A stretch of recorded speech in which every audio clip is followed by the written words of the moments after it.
Hello everyone, this is a video from Geeklink to show you ways to open the Wi-Fi smart door lock. The first way, to use the IC card. The second way, to use your fingerprint. The third way, to use the password.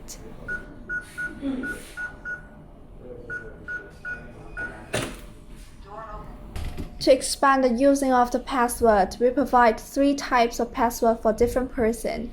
The first is the common password for long-lived person. The second is the dynamic password for emergency person. The third is the temporary password for the people who need to live in your house for a short time.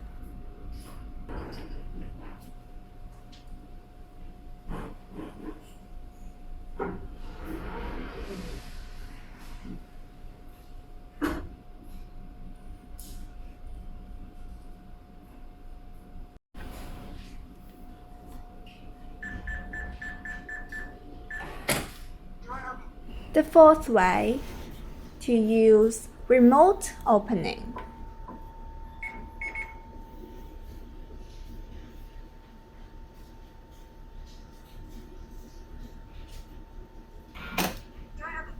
Thank you for watching. If you love our channel, don't forget to follow.